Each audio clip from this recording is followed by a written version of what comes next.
무려 2천억 달러 규모의 방산 계약을 두고 세계 강국들이 치열하게 경쟁하는 상황에서 사우디아라비아는 모두가 경악할 만한 선택을 했다고 하는데요. 무슨 일인지 바로 사연 들어보시죠. 잠깐, 시청 전 구독 버튼 꼭 부탁드려요. 안녕하세요.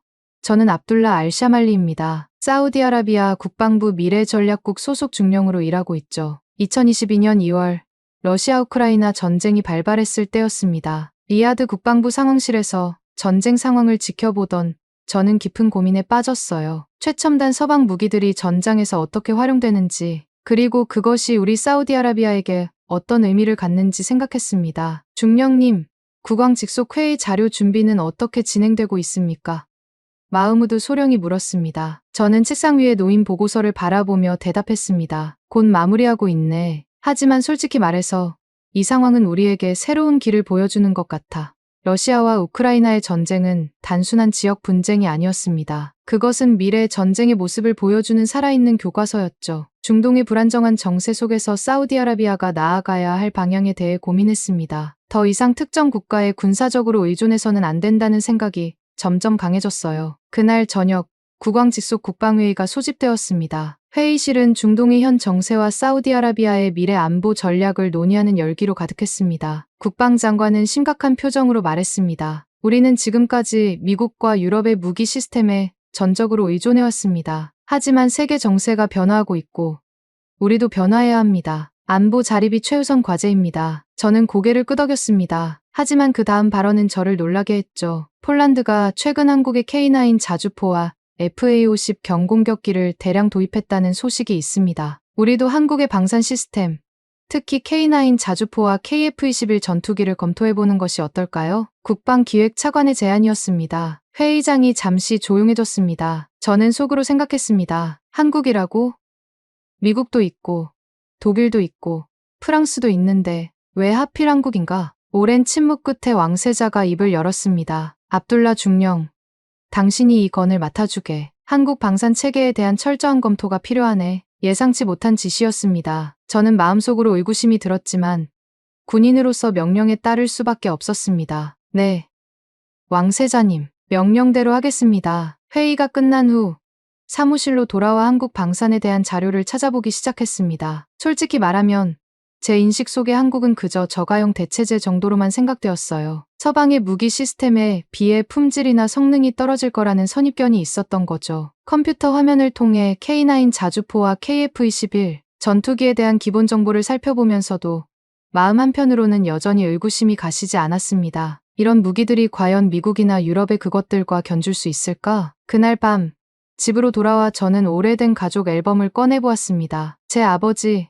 파이살 장군의 젊은 시절 사진들이 있었죠. 1970년대 주베일 산업단지 건설 현장에서 한국 근로자들과 함께 찍은 사진들이었습니다. 노란 안전모를 쓴 채 사막 한가운데 서 있는 한국 근로자들의 모습이 눈에 띄었어요. 문득 아버지가 생전에 자주 하시던 말씀이 기억났습니다. 너는 모른다. 그들은 진짜 사막에서 싸웠던 전사들이었다. 다른 나라들은 다 포기했을 때 오직 그들만이 불가능을 가능으로 바꿨다. 당시에는 그저 노인의 추억 이야기로만 들었던 말이었는데 지금 생각해보니 새로운 의미로 다가왔습니다. 아버지가 보셨던 한국인들의 모습과 제가 지금 검토해야 할 한국의 방산, 기술 사이에 어떤 연결점이 있는 것일까요? 저는 다음 날부터 한국 방산팀과의 첫 미팅을 준비하기 시작했습니다. 여전히 의구심은 있었지만 적어도 공정하게 평가해야겠다는 생각이 들었습니다. 그것이 국가를 위한 제 임무였으니까요. 드디어 한국 방문 날이 다가왔습니다. 비행기가 인천국제공항에 착륙하는 순간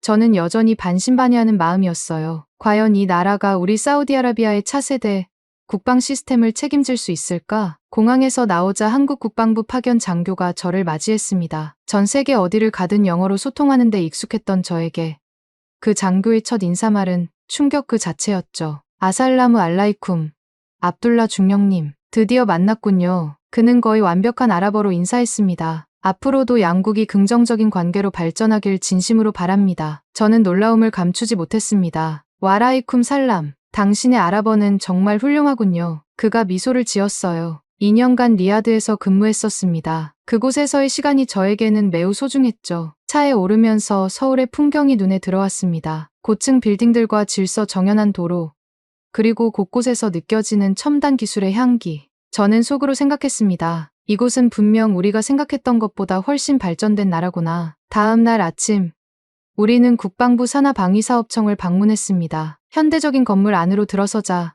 전문적인 분위기가 느껴졌어요. 브리핑룸에 안내되어 자리에 앉았습니다. 오늘은 우선 KF-21 전투기에 대한 전반적인 소개와 시뮬레이션을 준비했습니다. 한국 측 프로젝트 매니저가 말했습니다. 스크린에 KF-21의 사양이 나타났습니다. 최대 속도 마하 1.8, 작전 반경 1300km, 최신 AESA 레이더 시스템 탑재, 숫자들이 계속해서 나열되었죠. 하지만 저는 여전히 반신반의했습니다. 이런 수치들은 문서상으로만 존재하는 것일 수도 있지. 그때 시뮬레이터 룸으로 안내받았습니다. 실제 KF-21 조종석과 거의 동일하게 제작된 시뮬레이터 앞에 서자 한국 측 테스트 파일럿이 저에게 말했습니다. 중령님께서 직접 체험해보시는 게 좋을 것 같습니다. 실제 전투 상황을 가정한 프로그램을 준비했습니다. 저는 시뮬레이터에 앉아 헤드셋을 착용했습니다. 시뮬레이션이 시작되자 사우디의 사막 지형이 눈앞에 펼쳐졌어요. 적기로 가정된 여러 대의 항공기가 다양한 방향에서 접근했습니다. KF-21의 조종 감각은 예상보다 훨씬 민감하고 정확했어요. 레이더 시스템은 모든 위협을 실시간으로 완벽하게 포착했고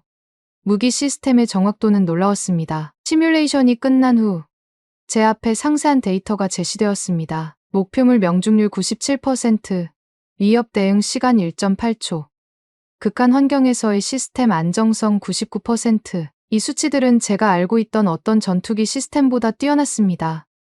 이건 정말 인상적이군요. 저는 솔직한 감탄을 표현했습니다. 하지만 이것이 실제 성능과 일치한다는 어떤 보증이 있습니까? 한국 측 엔지니어가 미소를 지었어요. 내일 실제 시험 비행을 보여드리겠습니다. 오늘 시뮬레이션에서 보신 모든 성능이 실제로 구현되는 것을 확인하실 수 있을 겁니다. 그날 저녁, 호텔로 돌아와 저는 창밖의 서울 야경을 바라보며 생각에 잠겼습니다. 이건 그냥 싸구려 대체제가 아니다. 제 인식에 조금씩 금이 가기 시작했어요. 다음 날은 K9 자주포 생산시설을 방문했습니다. 광활한 공장 내부에는 여러 대의 K9 자주포가 조립 라인에 놓여 있었습니다. 빠르고 정확한 로봇팔들이 무거운 포신을 들어 올리고 정밀한 전자 장비들이 설치되는 모습이 인상적이었어요. K9의 가장 큰 특징은 극한 환경에서도 안정적인 성능을 발휘한다는 점입니다. 한국 측 엔지니어가 설명했습니다. 영하 40도에서 영상 50도까지 어떤 기후에서도 작동합니다. 사우디의 사막 환경에서도 문제없이 운용 가능하죠. 저는 K9의 내부로 들어가 직접 조작해볼 기회를 가졌습니다. 조준 시스템의 정확도,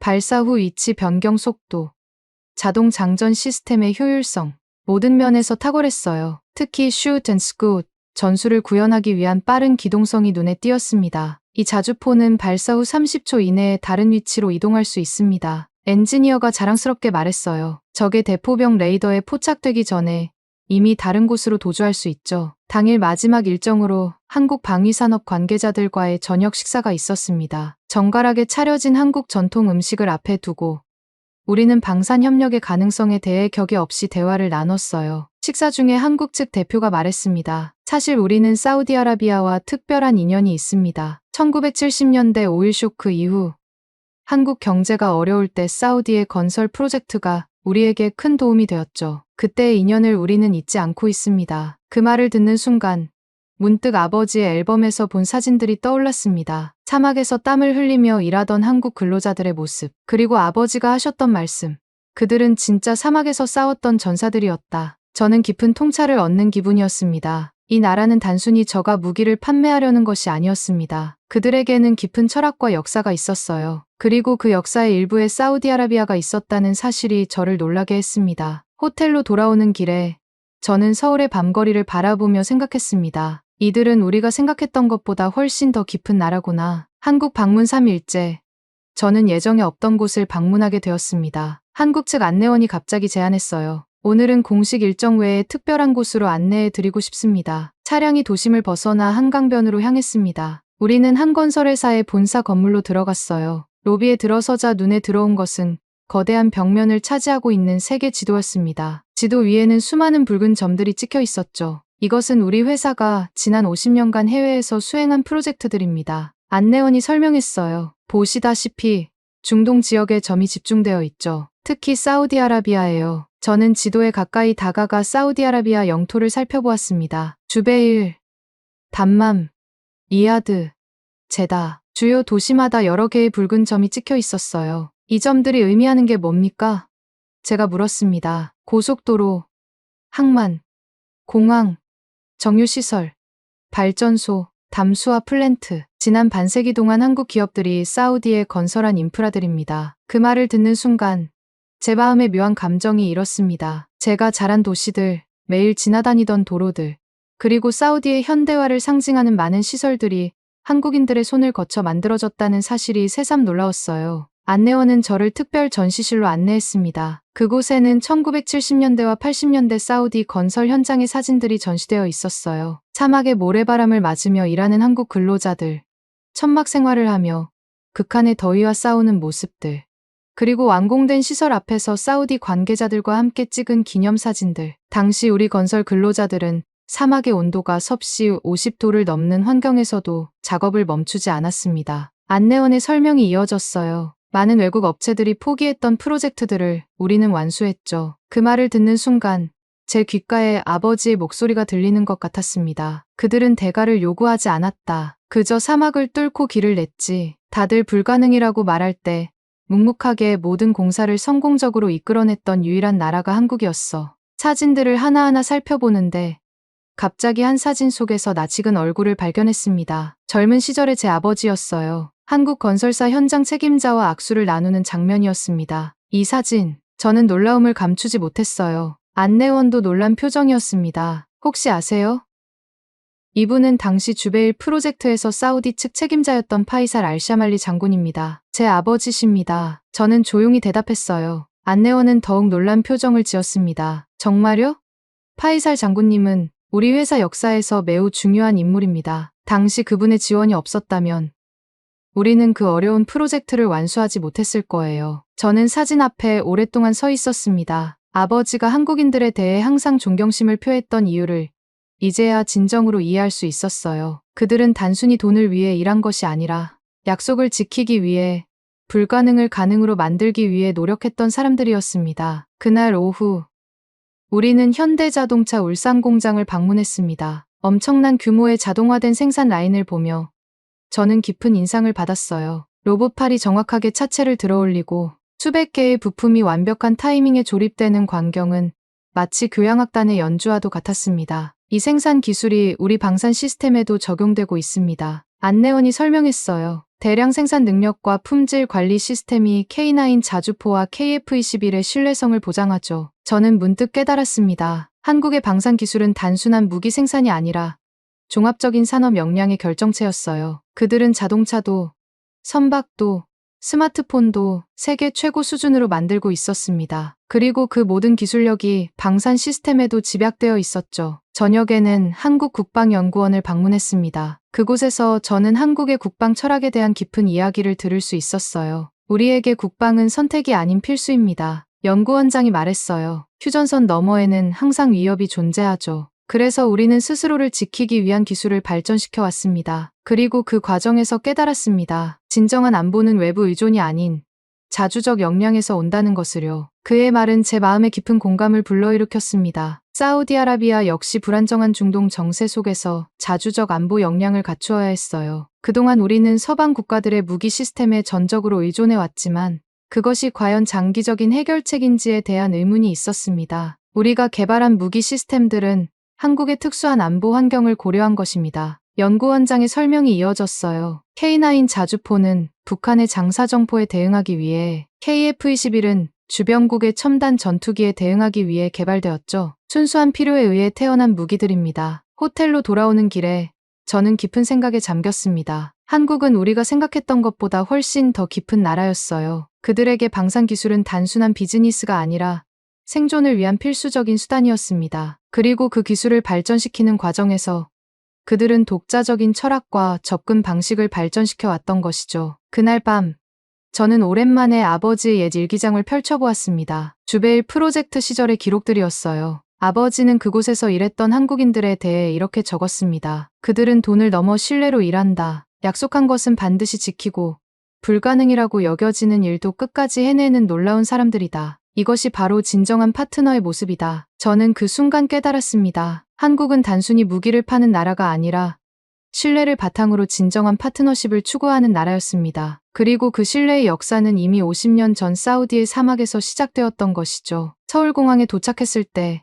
하늘에는 먹구름이 잔뜩 끼어 있었습니다. 공군 장교가 저를 맞이했어요. 오늘 날씨가 좋지 않아 비행이 취소될 수도 있습니다만 최대한 진행해보겠습니다. 저는 고개를 끄덕였습니다. 사실 이런 악천후야말로 전투기의 진짜 성능을 볼 수 있는 기회라고 생각했어요. 전쟁은 맑은 날씨에만 일어나지 않으니까요. 활주로 옆 특별 관람대로 안내받아 자리에 앉았습니다. 잠시 후 관제탑에서 무전이 들려왔어요. KF-21 이륙 준비 완료. 테스트 비행 시작합니다. 먹구름 사이로 가느다란 비가 내리기 시작했습니다. 활주로 끝에서 두 대의 전투기가 모습을 드러냈어요. 하나는 사우디가 현재 운용 중인 F-15였고 다른 하나는 KF-21 보라매였습니다. 오늘은 F-15와 KF-21의 기동성 비교 시험을 진행하겠습니다. 옆에 있던 한국 공군 소령이 설명했어요. 실제 공중전 상황을 가정한 움직임들을 보여드릴 겁니다. 두 전투기가 나란히 이륙했습니다. 순식간에 하늘로 치솟는 모습이 인상적이었어요. 이내 그들은 구름 속으로 사라졌다가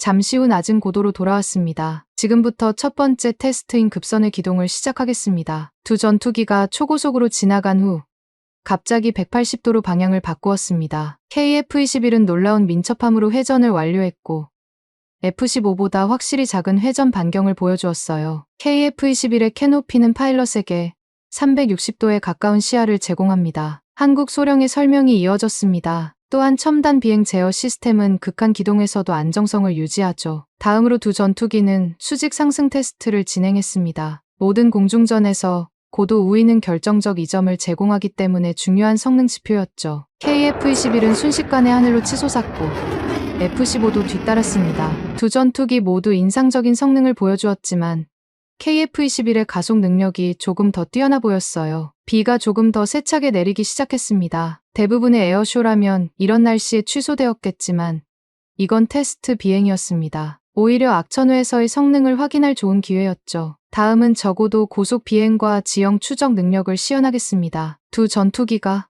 다시 활주로 위로 낮게 날아왔습니다. 이내 그들은 공항 주변의 산악 지형으로 향했어요. 레이더 화면을 통해 그들의 움직임을 볼 수 있었습니다. KF-21은 산맥을 따라 놀라운 정확도로 지형을 추적하며 비행했고 동시에 고속을 유지했습니다. KF-21은 자동 지형 추적 시스템을 갖추고 있어 레이더 탐지를 피하면서 적진 깊숙이 침투할 수 있습니다. 소령이 자랑스럽게 말했어요. 특히 악천후나 야간 조건에서도 안정적인 성능을 보장하죠. 마지막으로 모의 공중전이 진행되었습니다. F-15와 KF-21이 서로를 적기로 가정하고 추적과 회피 기동을 반복했어요. 두 전투기 모두 세계 최고 수준의 성능을 보여주었지만 KF-21은 특히 근접 전투에서 놀라운 민첩성을 과시했습니다. 비행이 끝나고 두 파일럿이 저에게 인사를 했습니다. KF-21 파일럿은 젊었지만 자신감 넘치는 표정이었어요. KF-21은 싸우기 위해 태어난 전투기입니다. 특별히 현대 공중전의 요구사항을 충족시키기 위해 설계되었죠. 저는 고개를 끄덕이며 생각했습니다. 우리가 진짜 필요한 건 이런 놈이지. 오후에는 K9 자주포 실사격 훈련장으로 이동했습니다. 경기도의 한 군사훈련장에 도착하자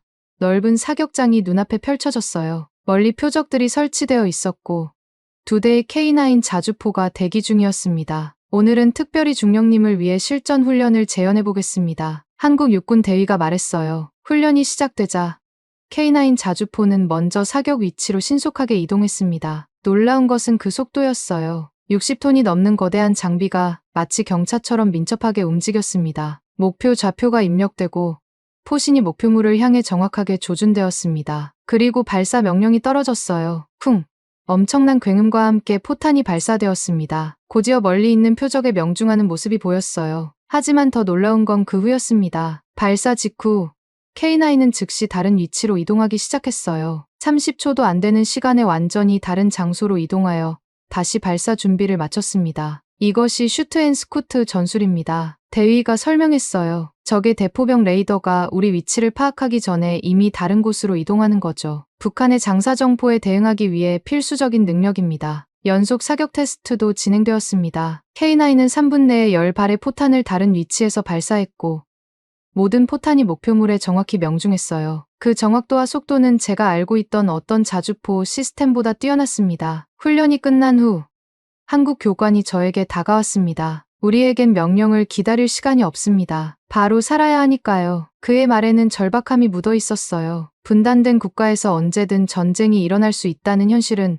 우리의 무기 체계에 그대로 반영되어 있습니다. 그 말을 듣는 순간 저는 깨달았습니다. 이들은 전쟁을 가정하는 게 아니라 늘 전쟁 속에서 준비해온 사람들이구나. 한국의 방산 기술은 실전을 염두에 둔 것이었습니다. 그저 전시용이나 수출용이 아닌 실제 생존을 위한 기술이었죠. 저녁에는 한국 방산업체 연구원들과 식사를 함께 했습니다. 그들은 자연스럽게 최근 개발 중인 기술들에 대해 이야기했어요. 우리는 지금 KF-21의 레이더 흡수 도료를 개선하고 있습니다. 스텔스 성능을 더욱 강화하기 위해서죠. K9의 차세대 모델은 완전 자율주행이 가능하도록 개발 중입니다. 승무원 없이도 임무 수행이 가능하게 될 겁니다. 그들의 이야기를 들으며 저는 한국의 끊임없는 혁신 정신에 감탄했습니다. 그들은 결코 현재에 만족하지 않고 항상 더 나은 것을 추구하고 있었어요. 호텔로 돌아오는 길에 저는 오늘 본 모든 것을 정리해보았습니다. KF-21과 K9은 단순한 무기 체계가 아니었어요. 그것은 실존적 위협 속에서 살아남기 위해 개발된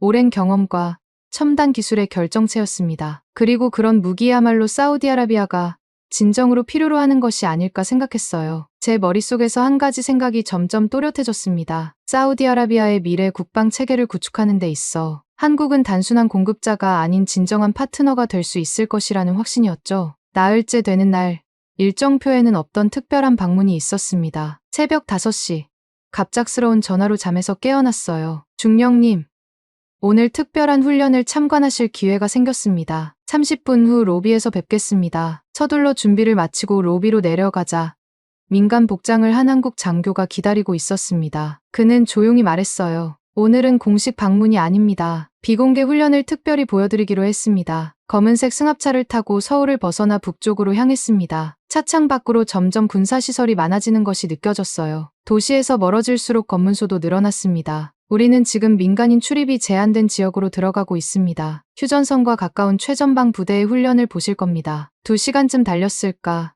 차는 산속의 군사기지에 도착했습니다. 아침 안개가 산등성이를 감싸고 있었어요. 기지 내부는 긴장감이 감돌았습니다. 모든 군인들이 실전을 준비하는 듯한 진지한 표정이었죠. 이곳은 북한과 가장 가까운 최전방 기지 중 하나입니다. 언제든 실제 전투가 벌어질 수 있는 곳이죠. 우리는 높은 관측소로 안내받았습니다. 그곳에서 내려다보니 넓은 훈련장이 한눈에 들어왔어요. 여러 대의 K9 자주포와 K2 전차가 대기 중이었습니다. 오늘은 통합 화력 훈련을 진행합니다. 실제 전투 상황에서 각 부대가 어떻게 협력하는지 보여드릴 겁니다. 훈련이 시작되자 먼저 정찰 드론이 출동했습니다. 드론은 전방 지역을 스캔하며 가상적 위치를 탐지했어요. 그 정보는 실시간으로 지휘 통제 센터로 전송되었고 각각 부대의 작전 명령이 하달되었습니다. K9 자주포 6대가 서로 다른 위치에서 동시에 사격을 시작했습니다. 마치 교향악단의 연주처럼 완벽한 타이밍이었어요. 포탄이 날아가 목표 지점에 정확히 떨어지는 모습이 인상적이었습니다. 사격이 끝나자마자 자주포들은 즉시 다른 위치로 이동했어요. 그 사이 K2 전차 부대가 전진하기 시작했습니다. 전차들은 지형지물을 이용해 은폐와 엄폐를 반복하며 전진했고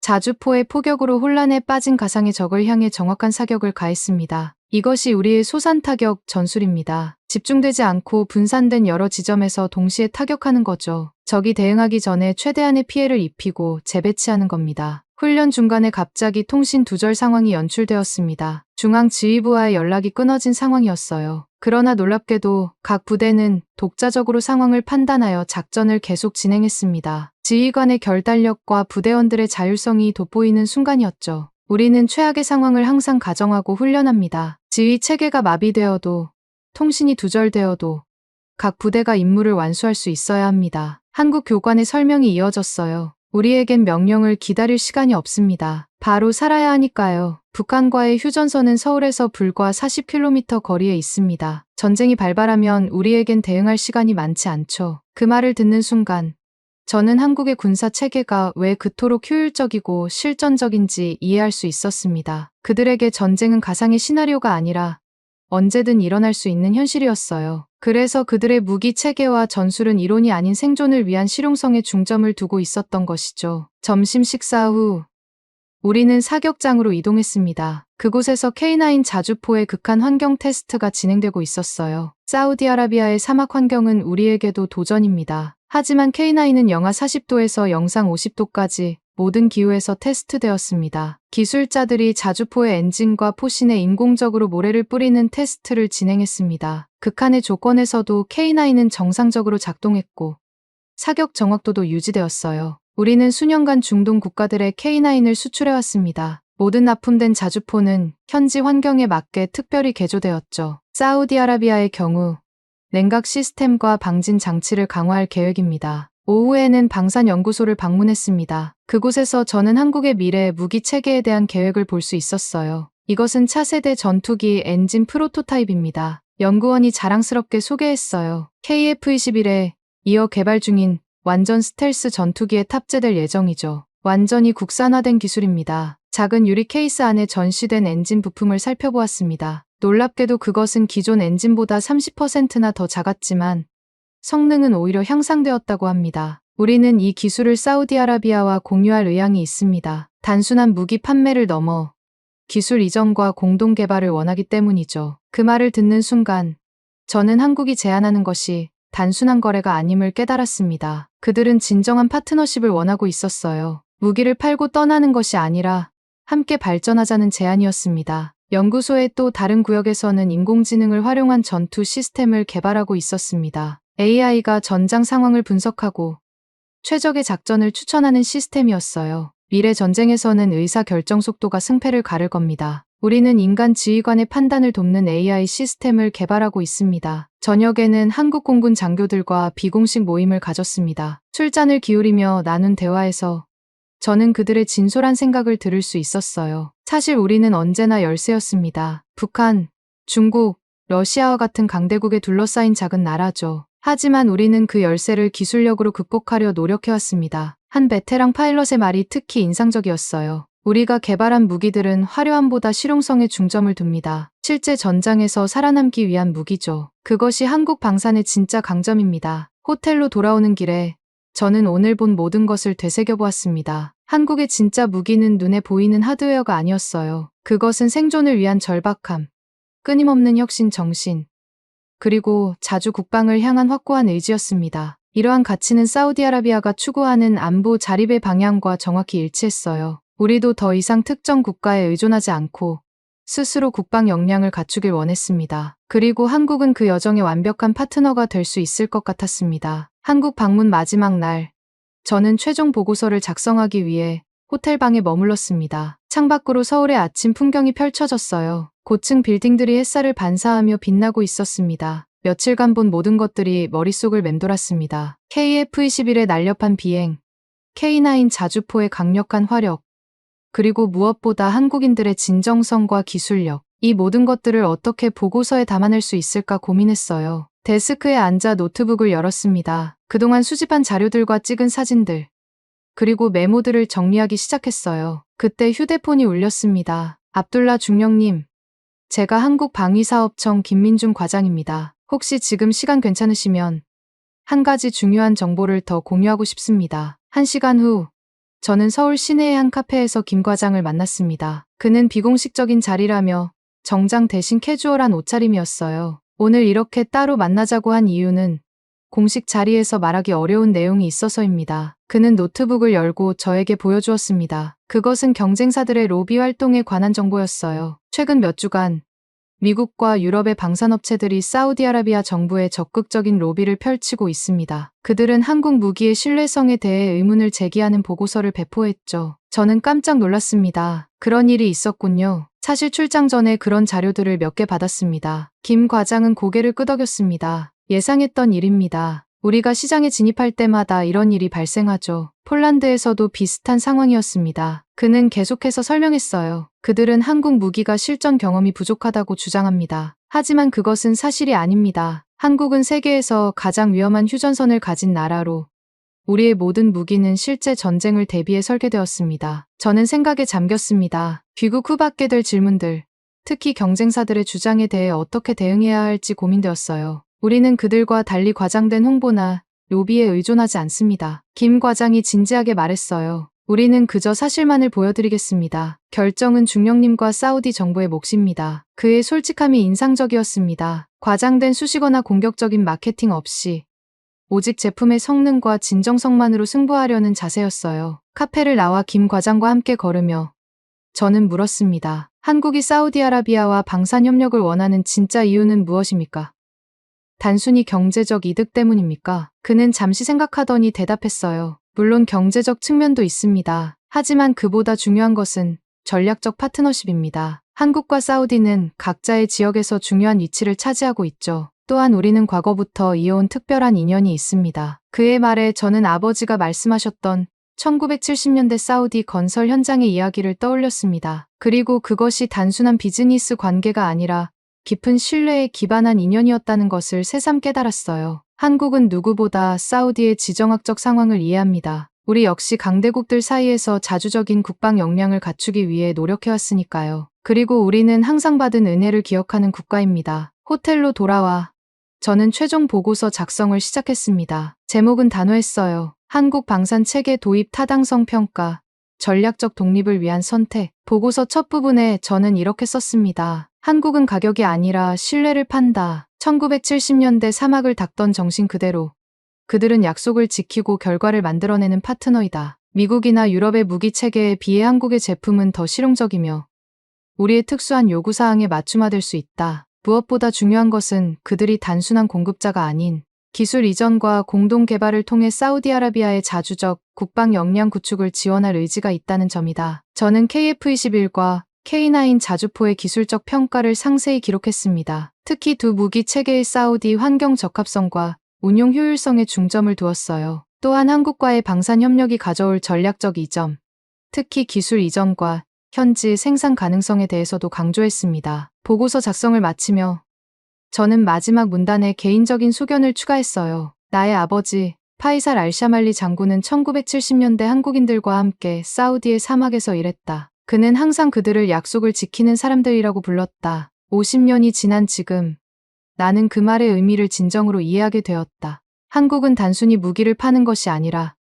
오랜 세월을 통해 증명된 신뢰와 동반자 정신을 제공하고 있다. 가짜는 결코 진짜를 이길 수 없다. 화려한 홍보나 정치적 로비가 아닌 실질적인 성능과 진정성으로 승부하는 한국의 방산 체계야말로 사우디아라비아의 안보 자립을 위한 최선의 선택이다. 보고서를 마무리하고 전송 버튼을 누르자 마음이 편안해졌습니다. 이제 결정은 국방부와 왕실의 몫이었어요. 하지만 저는 제 판단에 확신이 있었습니다. 그날 저녁 공항으로 가는 길에 서울의 풍경을 마지막으로 바라보았습니다. 한강 위로 펼쳐진 다리들, 빼곡히 들어선 고층 빌딩들, 전쟁의 폐허에서 일어나 세계적인 강국으로 성장한 나라의 모습이었어요. 비행기에 오르기 전 저는 한국 측 담당자에게 마지막 인사를 건넸습니다. 이번 방문은 저에게 많은 깨달음을 주었습니다. 단순히 무기 체계를 평가하러 왔다가 한 나라의 철학과 정신을 배우게 되었네요. 귀국 비행기 안에서 저는 창밖의 구름을 바라보며 생각에 잠겼습니다. 이번 여정은 제 인생의 전환점이 될 것 같았어요. 한국이라는 나라와 그들의 방산 기술에 대한 인식이 완전히 바뀌었기 때문입니다. 리야드에 도착한 후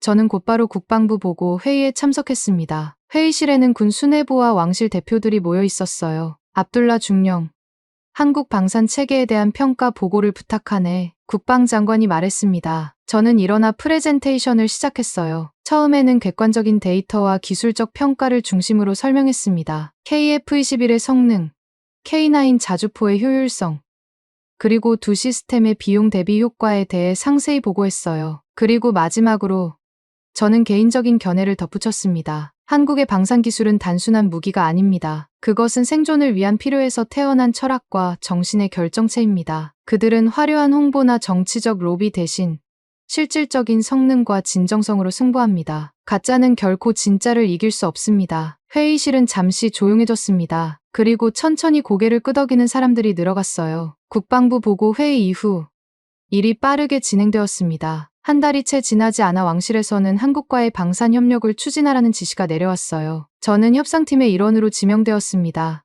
압둘라 중령, 당신이 직접 보고 평가한 만큼 이 프로젝트를 계속 이끌어주게. 국방장관의 지시였습니다. 첫 협상은 서울에서 이루어졌습니다. 한국 측에서는 방위사업청과 주요 방산업체 대표들이 참석했고 우리 측에서는 국방부와 왕실 대표단이 참석했어요. 협상 테이블에서 저는 김민중 과장과 다시 만나게 되었습니다. 다시 뵙게 되어 기쁩니다. 중령님, 당신의 보고서가 이번 협력의 토대가 되었다고 들었습니다. 저는 미소로 답했습니다. 저 역시 기쁩니다. 이번 협력이 양국에 모두 유익한 결과를 가져오길 바랍니다. 협상은 순조롭게 진행되었습니다. 한국 측은 사우디의 요구사항을 적극 수용했고 특히 기술 이전과 현지 생산에 관한 부분에서 유연한 자세를 보였어요. 그들의 목표는 단순한 무기 판매가 아닌 사우디아라비아가 자체적인 국방 산업을 구축하는 것을 돕는 것이었습니다. 우리는 단순히 완제품을 공급하는 것이 아니라 사우디아라비아가 스스로 무기를 생산할 수 있는 역량을 갖추도록 지원하고 싶습니다. 한국 방산업체 대표의 말이었어요. 협상이 마무리되기 전 한국 측에서 특별한 제안을 했습니다. 두바이 에어쇼가 다음 주에 열립니다. 우리는 KF-21과 K9을 전시할 예정이니 에어쇼 후 특별히 사우디아라비아에서 비공식 시연을 해보는 것은 어떨까요? 그 제안은 즉시 수락되었습니다. 두바이 에어쇼는 중동 지역 최대의 항공 전시회로 전 세계 방산업체들이 최신 기술을 선보이는 자리였어요. 그리고 에어쇼 직후 한국의 장비들이 사우디 땅에서 시연된다면 우리 군 수뇌부가 직접 그 성능을 확인할 수 있는 좋은 기회였습니다. 협상이 끝난 후 저는 한국 측 담당자들과 비공식 저녁 식사를 했습니다. 우리는 앞으로의 협력 방향에 대해 허심탄회하게 이야기를 나눴어요. 사실 우리에게 사우디아라비아는 특별한 의미가 있습니다. 한 기업 대표가 말했어요. 1970년대 사우디의 건설 현장은 한국 경제가 어려울 때 큰 도움이 되었습니다. 그때 맺은 인연을 우리는 잊지 않고 있습니다. 저는 그 말에 깊이 공감했습니다. 아버지가 늘 말씀하셨던 한국인들의 진정성과 헌신,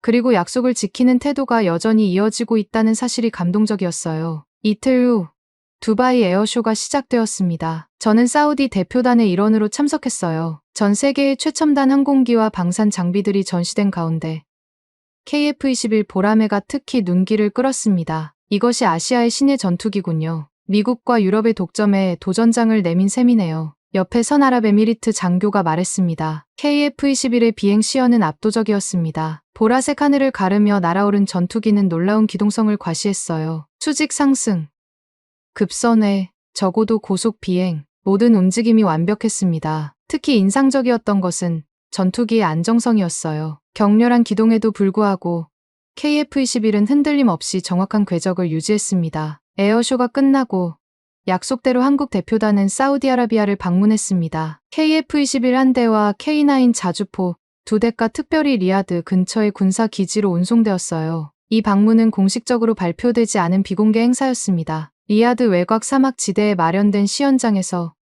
우리는 KF-21의 실제 비행을 눈앞에서 볼 수 있었습니다. 사우디의 뜨거운 사막 환경에서 KF-21은 과연 어떤 성능을 보여줄 것인가?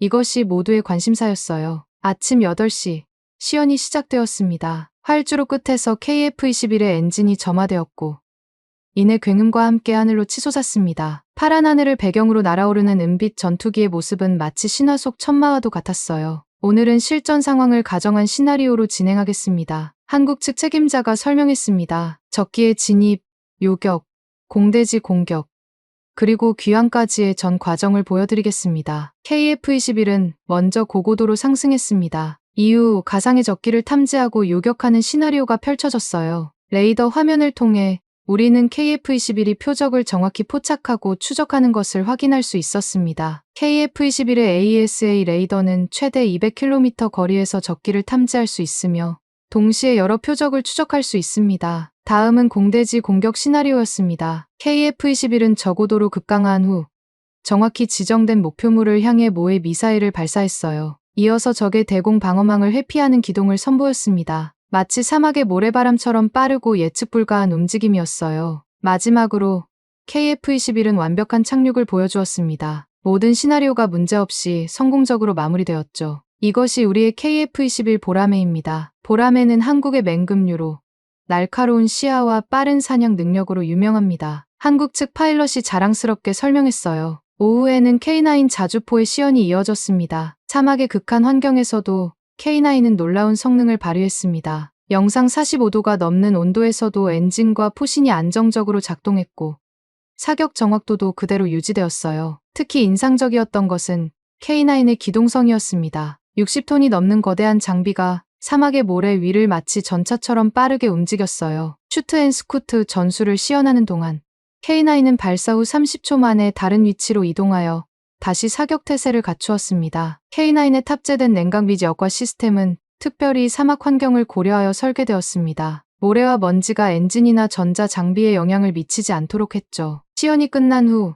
사우디 군 수뇌부는 깊은 인상을 받은 듯했습니다. 특히 국방장관이 직접 현장을 찾아 한국 측 대표단에게 감사의 뜻을 전했어요. 오늘 본 것은 매우 인상적이었습니다. 특히 이 혹독한 사막 환경에서도 안정적인 성능을 보여준 점이 놀랍습니다. 저녁에는 특별한 행사가 마련되었습니다. 리야드의 한 궁전에서 열린 만찬에는 사우디 왕실 인사들과 군 수뇌부, 그리고 한국 대표단이 참석했어요. 화기애애한 분위기 속에서 양국의 미래 협력에 대한 이야기가 오갔습니다. 만찬 중에 왕자가 건배를 제안했습니다. 한국과 사우디아라비아의 새로운 협력을 위해 모두가 잔을 들어 올렸습니다. 그 순간 저는 문득 이 자리가 단순한 비즈니스 미팅이 아닌 오랜 세월을 거쳐 이어져 온 양국 관계의 새로운 장이 열리는 순간임을 깨달았어요. 만찬이 끝나갈 무렵 제 옆에 앉아있던 한국 대표가 조용히 말했습니다. 중령님의 아버지 파이살 장군님께서 오늘을 보셨다면 무척 자랑스러워하셨을 겁니다. 그 말을 듣는 순간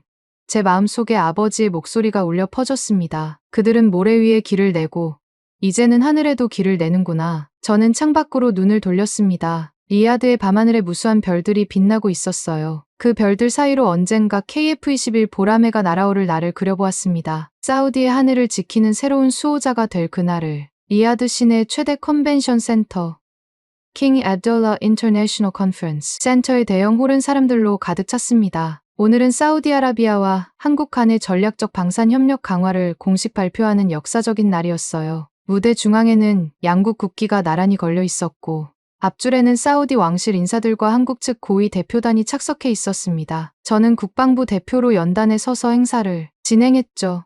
오늘 우리는 사우디아라비아와 대한민국 간의 새로운 장을 열게 되었습니다. 양국은 K9 자주포 현지화 생산, 천궁 미사일 방어 시스템 도입, 그리고 KF-21 전투기 공동 개발 및 생산을 포함한 포괄적 방산 협력에 합의했습니다. 발표가 끝나자 박수 소리가 홀을 가득 채웠습니다. 이어서 한국 측 대표가 연단에 올랐어요. 이번 협력은 단순한 무기 거래가 아닌 기술 이전과 공동 개발을 통해 사우디아라비아의 자주적 국방 역량 강화를 지원하는 진정한 파트너십이 될 것입니다. 협약서 서명식이 이어졌습니다. 사우디 국방장관과 한국 방위사업청장이 함께 서명하는 모습이 카메라 플래시 세례를 받았어요. 그 순간 저는 이 모든 과정이 단순한 우연이 아님을 깨달았습니다. 50년 전 사막에서 시작된 인연이 오늘의 역사적인 순간으로 이어진 것이죠. 서명식 후 기자회견이 열렸습니다. 국내외 언론사들이 대거 참석한 가운데 저는 질문에 답하는 역할을 맡았어요. 압둘라 중령, 왜 사우디아라비아는 미국이나 유럽이 아닌 한국을 선택했습니까? 한 외신 기자가 물었습니다. 저는 잠시 생각하다가 대답했습니다. 우리가 한국을 선택한 이유는 성능은 당연하고 50년 전 우리 사막에서 묵묵히 땀 흘리던 그들의 마음 때문입니다. 한국은 단순히 무기를 파는 나라가 아닙니다. 그들은 진정한 파트너로서 사우디아라비아의 자주적 국방 역량 구축을 지원할 의지와 능력을 갖추고 있습니다. 다른 기자가 질문했습니다. 이번 협력이 중동 지역 안보에 어떤 영향을 미칠 것으로 보십니까? 이번 협력은 사우디아라비아가 지역 안보의 핵심 축으로서 더욱 강화된 역할을 할 수 있게 해줄 것입니다. 특히 우리는 한국의 기술력을 바탕으로 자체 방산 역량을 키워나갈 계획입니다. 이는 장기적으로 중동 지역의 안정에 기여할 것입니다. 기자회견이 끝나고 저는 한국 대표단과 함께 리야드 외곽에 위치한 새로운 방산 협력 단지 부지를 방문했습니다. 넓은 사막 한가운데 박힌 표지판에는 Surgical Defense Industries Complex라고 적혀 있었어요. 이곳에서 K9 자주포의 현지 생산이 이루어질 예정입니다. 한국 측 엔지니어가 설명했어요. 초기에는 부품 조립부터 시작하여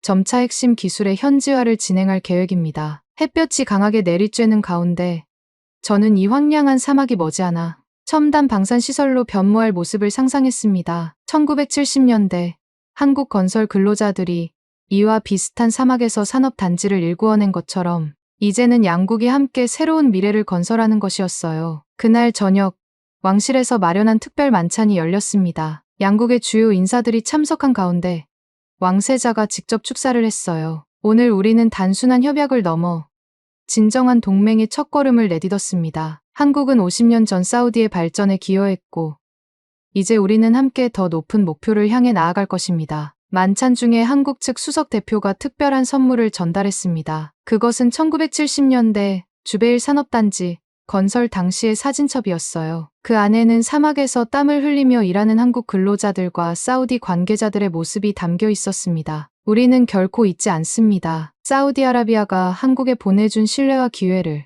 이번 협력은 우리가 그 은혜에 보답하는 방식입니다. 그 말을 듣는 순간 저는 아버지의 말씀이 떠올랐습니다. 그들은 대가를 요구하지 않았다. 그저 사막을 뚫고 길을 냈지. 만찬이 끝난 후 저는 잠시 정원으로 나와 밤하늘을 바라보았습니다. 별이 총총히 빛나는 하늘 아래 문득 이 모든 일이 어떻게 시작되었는지 돌아보게 되었어요. 처음에 저는 한국 방산 기술을 그저 저가형 대체제 정도로 생각했습니다. 서방 무기 시스템에 비해 품질이나 성능이 떨어질 거라는 선입견이 있었죠. 하지만 직접 보고 경험한 결과 그것이 얼마나 큰 오해였는지 깨달았습니다. 한국의 무기 시스템은 단순한 복제품이 아니었어요. 그것은 실존적 위협 속에서 살아남기 위해 개발된 실전을 위한 기술이었습니다. 더 중요한 것은 그 기술 뒤에 담긴 철학과 정신이었죠. 약속을 지키고 끝까지 함께하며 단순한 거래를 넘어 진정한 파트너십을 추구하는 정신. 다음 날 아침, 저는 아버지의 묘소를 찾았습니다. 조용한 리야드 외곽의 공동묘지에서 저는 아버지께 모든 이야기를 들려드렸어요. 아버지, 당신이 말씀하셨던 그 한국인들, 저도 이제 그들을 만났습니다. 그리고 당신이 왜 그들을 그토록 존경하셨는지 이해하게 되었습니다. 그들은 정말 약속을 지키는 사람들이었어요. 50년이 지난 지금도 변함없이. 묘소를 떠나면서 저는 마음속으로 다짐했습니다. 이번 협력을 반드시 성공시키겠다고. 그것이 아버지의 유산을 이어가는 방법이자 사우디아라비아의 미래를 위한 길이라고 생각했어요. 일주일 후 첫 번째 공식 협력 프로젝트가 시작되었습니다. 리야드 근교의 K9 자주포 조립 공장 건설 기공식이 열렸어요. 사우디 기술자들이 한국 엔지니어들과 함께 작업하는 모습이 인상적이었습니다. 처음에는 기술 이전과 조립부터 시작하지만 궁극적으로는 사우디 자체 기술로 발전시켜 나갈 것입니다. 프로젝트 책임자가 설명했어요. 그날 저녁, 저는 사무실에서 늦게까지 일하며 향후 계획을 검토했습니다. 책상 위에는 아버지가 남긴 오래된 일기장이 놓여 있었어요. 그 안에는 1970년대 주베일 프로젝트 당시의 기록들이 꼼꼼히 적혀 있었습니다. 특히 한 페이지가 눈에 띄었어요. 아버지는 이렇게 적었습니다. 오늘 한국 엔지니어와 대화를 나눴다. 그는 말했다. 우리가 지금 건설하는 것은 단순한 건물이나 도로가 아닙니다. 우리는 두 나라의 미래를 위한 다리를 놓고 있는 것입니다. 그의 말이 가슴에 와닿았다. 언젠가 이 인연이 더 큰 협력으로 이어질 것이라는 예감이 든다. 저는 그 문장을 읽고 또 읽었습니다. 아버지의 예감이 50년 후 현실이 된 것입니다. 사우디아라비아와 한국은 이제 단순한 경제적 파트너를 넘어 전략적 동맹으로 발전하고 있었어요. 창밖으로 리야드의 밤 풍경이 펼쳐졌습니다. 고층 빌딩들이 빛나는 도시의 모습이 1970년대와는 완전히 달라졌지만 그 발전의 기반에는 한국인들의 땀과 헌신이 있었다는 사실을 이제야 제대로 이해하게 되었어요. 며칠 후 한국에서 첫 번째 기술 훈련팀이 도착했습니다. 사우디 기술자들을 교육하기 위한 전문가들이었어요. 리야드 군사기지에 마련된 훈련센터에서 그들은 한국 무기체계에 대한 정비와 운용에 관한 지식을 전수하기 시작했습니다. 우리의 목표는 단순히 기술을 가르치는 것이 아닙니다. 사우디 엔지니어들이 스스로 기술을 발전시킬 수 있는 역량을 키우는 것이 중요합니다. 훈련센터를 둘러보며 저는 한국과 사우디 기술자들이 함께 일하는 모습에서 희망을 보았습니다. 언어와 문화의 장벽을 넘어 그들은 공통의 목표를 향해 협력하고 있었어요. 사우디의 자주적 국방 역량 강화라는 목표를. 그날 밤 저는 일기를 썼습니다. 아버지처럼 저도 이 역사적인 순간들을 기록으로 남기고 싶었어요. 오늘 우리는 새로운 여정을 시작했다. 한국은 사막의 길을, 사우디는 하늘의 길을 함께 내고 있다. 한국은 받은 은혜를 기억했고 우리는 그 마음을 배웠다. 이것이 진짜 동맹이다. 창밖을 바라보며 저는 미래를 그려보았습니다. 사우디의 하늘을 KF-21 보라매가 지키고 우리의 군사력이 자체 기술로 강화되는 미래. 그리고 무엇보다 신뢰와 존중에 기반한 진정한 동맹이 꽃피는 미래를 말이죠. 그것은 단순한 꿈이 아니었습니다. 이미 시작된 현실이었어요. 50년 전 사막에서 시작된 약속이 오늘날 하늘로 이어지는 동맹으로 완성되는 순간을 저는 목격하고 있었습니다. 지금까지 압둘라 알샤말리 씨의 사연 어떠셨나요? 이 사연은 단순한 무기 거래를 넘어 진정한 동맹 관계로 발전하는 양국의 깊은 유대감을 보여주었습니다. 특히 1970년대 사우디 사막에서 묵묵히 땀 흘리며